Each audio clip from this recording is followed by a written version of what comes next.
भगवान श्री रामभद्र किशोरी जी की खोज में आगे बढ़े। अभी जो नाम आप सबके सामने रखा गया भक्तिमती सबरी जी का, बड़ा ही प्रेरणाप्रदायक प्रसंग है।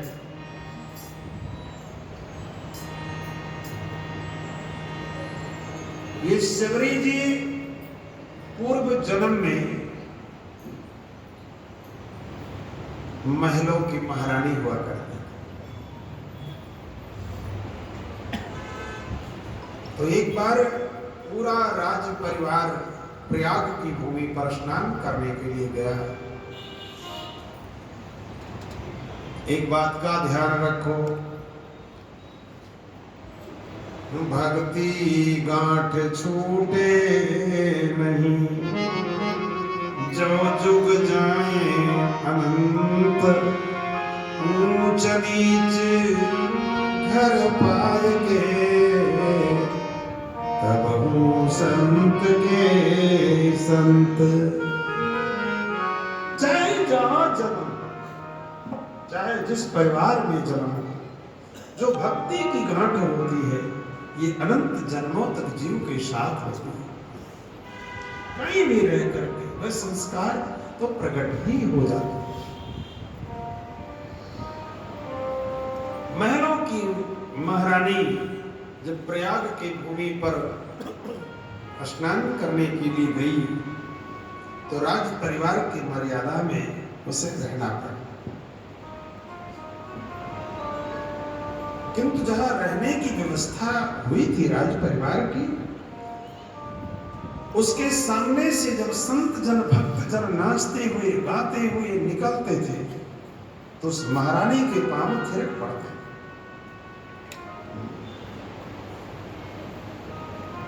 संस्कार जग जाते थे।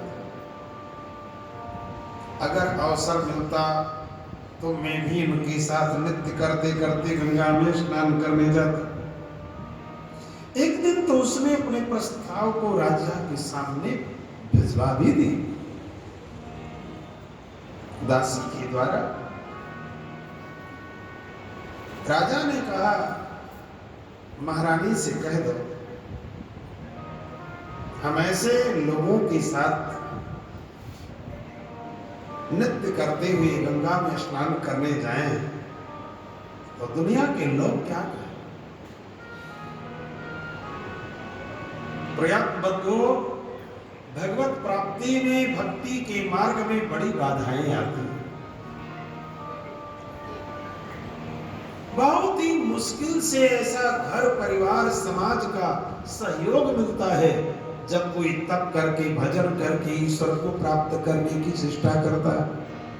नहीं तो बड़ी बाधाएं आती हैं। हमारा पग पग पर कांटे हैं इस क्षेत्र में।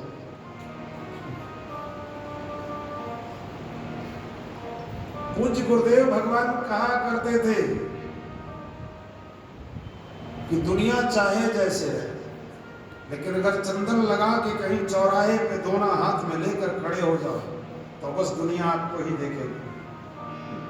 अरे देखो ना ऐसे चौराहे पे खड़ा, इस रास्ते पर बड़े कष्ट हैं, बहुत डरना पड़ता है और डरना भी चाहिए। जो डरते हैं वही पार उतरते हैं, जो नहीं डरते वही डूब जाते हैं।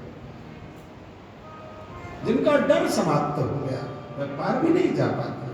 डरना तो चाहिए समाज को।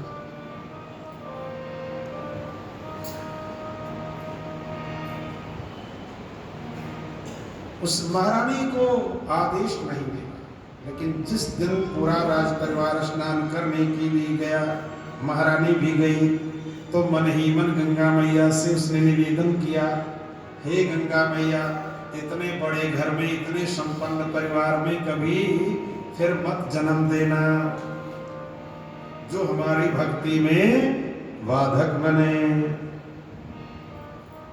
महापुरुष कहते हैं कि उस महारानी का वहीं प्रयाग की भूमि पर शरीर शांत हो गया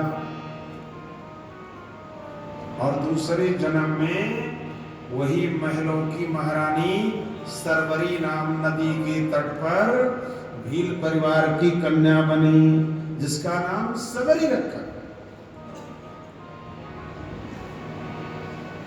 बाल्यकाल से पूर्व के संस्कार,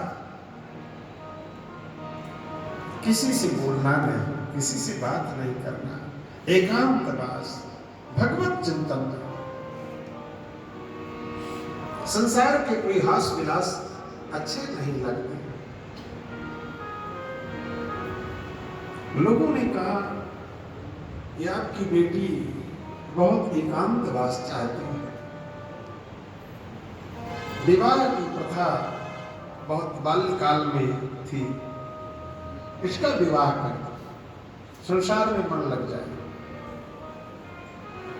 विवाह की तैयारी होने लगी, बहुत सारे जीव इकट्ठे किए गए।